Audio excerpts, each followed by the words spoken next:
Өдрөмөнд за та бүхэнтэйгээ иргэн уулзаж байна. 2026 оны драфтын дээгүүр сонгогдох боломжтой тоглогчдыг цуурлаар танилцуулж байгаа. 7 дахь дугаар маань эхлэхэд бэлэн боллоо. За энэ удаад North Carolina багийн хүчний товтлогч болон жижиг товтлогчийн байрал дээр тоглодог Caleb Wilson гэж тоглогчийг танилцуулахаар бэлдлээ. За түүний хувьд 2006 он төрсэн тоглогч.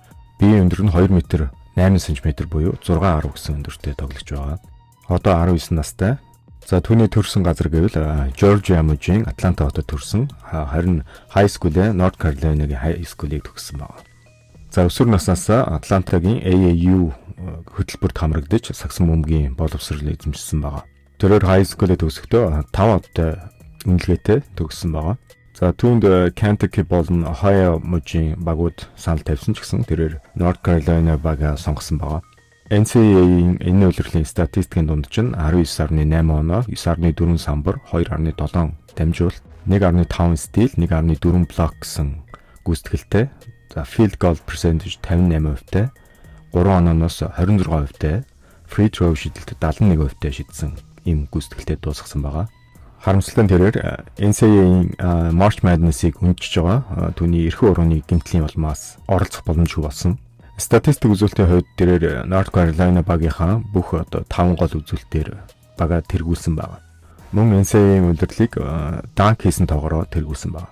NCAA-гийн удирдал эхлэхэд түүний хувьд эхний 10-т сонгогдох боломжтой гэсэн үзүүлэлттэй байсан боловч яванда байр ихсаар топ 5 перспектийн нэг болж хуурсан байна.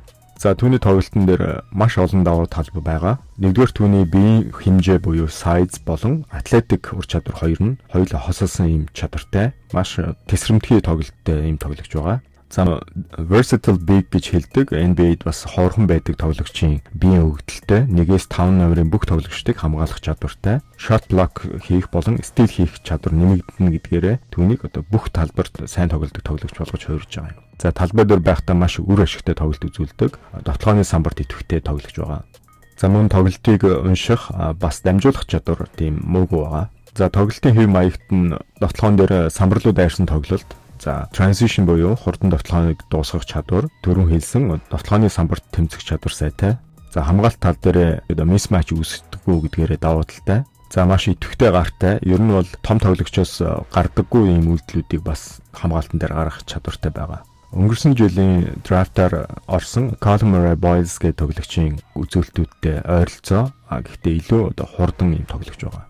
Орчин үеийн самбарын тоглогчны хоёр тал тоглох чадамжийг голчлон ярьдаг. Энэ шалгуурт Caleb Wilson бол хүрч чадж байгаа тоглогч байна. За сул тал гэвэл түүний 3 шидэлтийн хувь сул байгаа. Хэвээ түүнийг шидэлтийн чадвараа сайжруулвал супер од болох потенциал байгаа гэж үзэж байна. Түүнийг авсан драфтын баг хизээч харамсахааргүй ийм сонголт болно хэмээн NBA скаутууд үнэлээд байгаа юм.